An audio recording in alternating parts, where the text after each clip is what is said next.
चलो, हो गया। क्या बोला था मैंने? It is notice that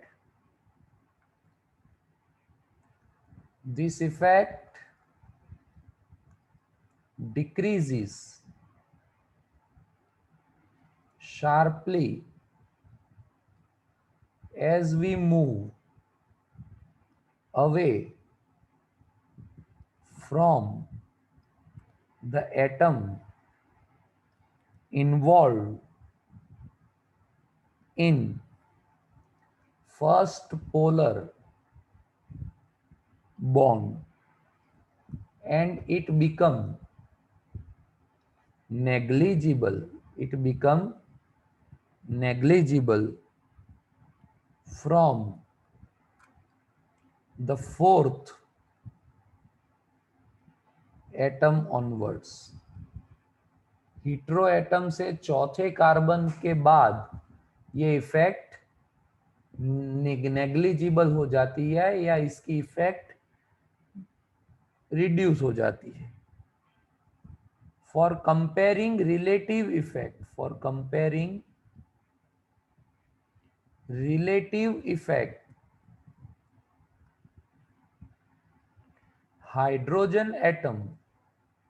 hydrogen atom is taken as standards,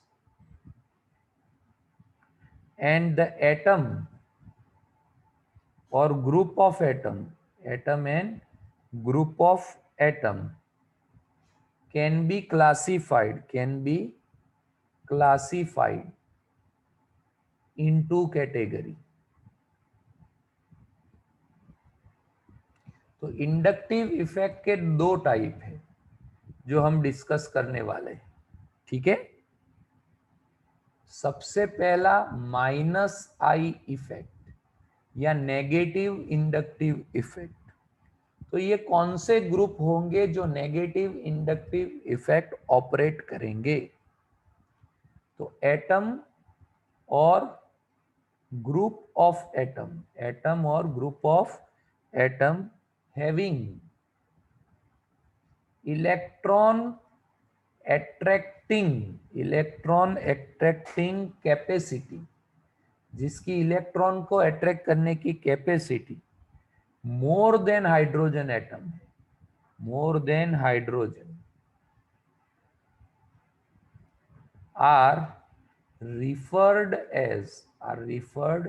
as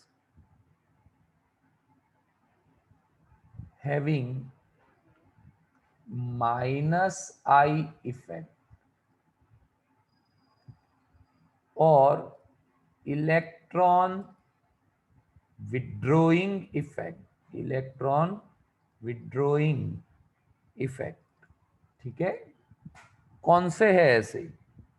तो order of strength of minus I group, पूरा ऑर्डर आएगा। नाइट्रो ग्रुप सबसे हाईएस्ट इलेक्ट्रॉन अट्रैक्ट कर सकता है, उसके बाद साइनाइड, उसके बाद COOH, उसके बाद एस्टर, उसके बाद फ्लोरीन, क्लोरीन, ब्रोमीन, आयोडीन, ठीक है।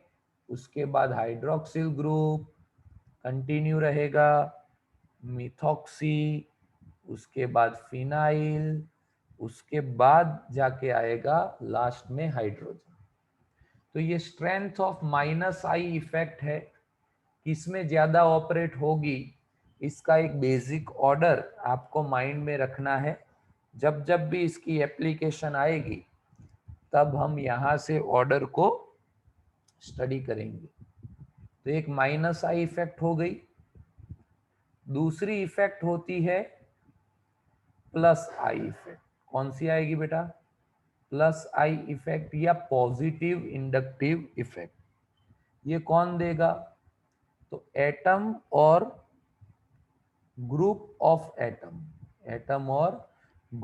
Atom having smaller electron attracting power then hydrogen atom, then hydrogen atom are referred as having plus I effect. तो ये हाइड्रो, इनके पास जो कैपेसिटी है इलेक्ट्रॉन अट्रैक्ट करने की, वो हाइड्रोजन से भी कम है। मतलब ये जो एटम होंगे वो इलेक्ट्रॉन को कभी अट्रैक्ट नहीं कर सकते। वो क्या करेंगे, rather they do not have electron attracting capacity, rather they have electron donating capacity. तो प्लस आई इफेक्ट को हम क्या बोलेंगे, इलेक्ट्रॉन डोनेटिंग इफेक्ट बोलेंगे, इलेक्ट्रॉन डोनेटिंग ग्रुप या इफेक्ट बोलेंगे। ठीक है,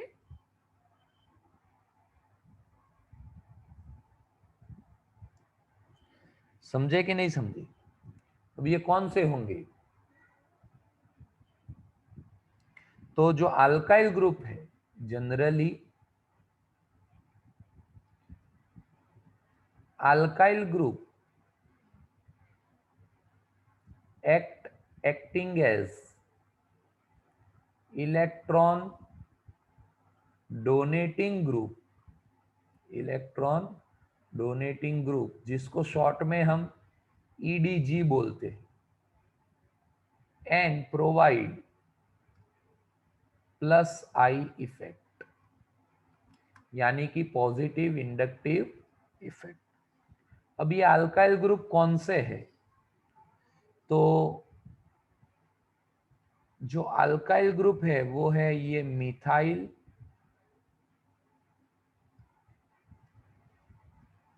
ये इथाइल है। ठीक है, ये वाला जो है वो आइसोप्रोपाइल है, और ये वाला जो ग्रुप है वो टर्शरी ब्यूटाइल ग्रुप है। ठीक है, अभी इसमें से किसकी पॉजिटिव इंडक्टिव इफेक्ट ज्यादा होगी, तो नेक्स्ट हम बात करेंगे strength of electron donating effect और strength of plus I effect. तो जो टर्शरी वाला ग्रुप होगा उसकी सबसे ज्यादा होगी, क्योंकि उसके पास ज्यादा क्या है, मिथाइल ग्रुप है। उसके बाद सेकेंडरी की, ये टर्शरी, ये सेकेंडरी, उसके बाद ये प्राइमरी। ठीक है, और उसके बाद ये मिथाइल। तो अगर हम यहां से यहां जाएंगे, strength of plus I effect क्या होगी, डिक्रीज होगी। ठीक है, तो ये आप अपने माइंड में सेट करके रखिए कि कौन से ग्रुप की प्लस आई इफेक्ट ज्यादा होगी, किसकी कम होगी। एप्लीकेशन क्या है इसकी, the inductive effect play very significant play very significant role in organic chemistry, in understanding reaction। Example देंगे हम, carbon atom of methyl chloride, carbon atom of methyl chloride acquire partial positive charge, partial positive charge due to shift of electron towards chlorine atom and provide site for attack of negatively charged species OH minus ion. ठीक है, तो अभी आप देखिए कि मैंने methyl chloride बनाना है। क्या बनाना है बेटा? Methyl chloride.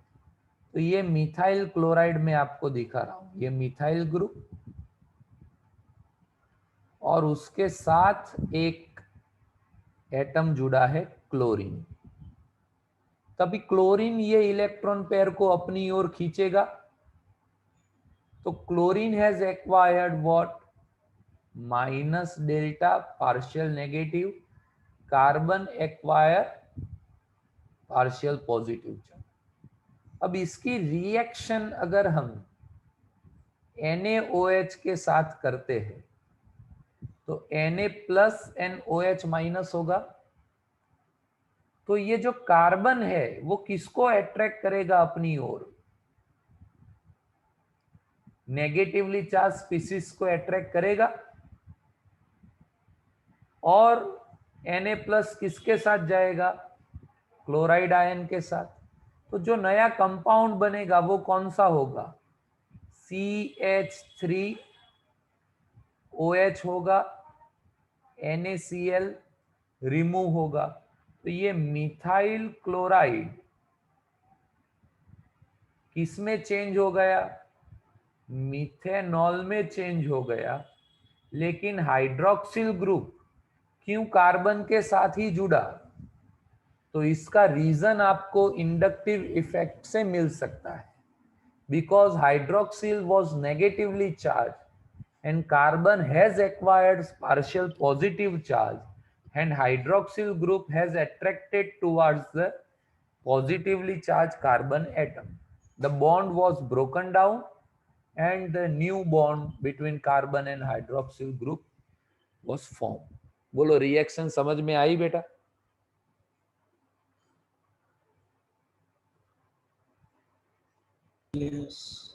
ठीक है, तो ये आज हमने इंडक्टिव इफेक्ट की पूरी स्टोरी कंप्लीट की। बाकी की जो 3 इफेक्ट है वो हम नेक्स्ट लेक्चर में स्टडी करेंगे वन बाय वन।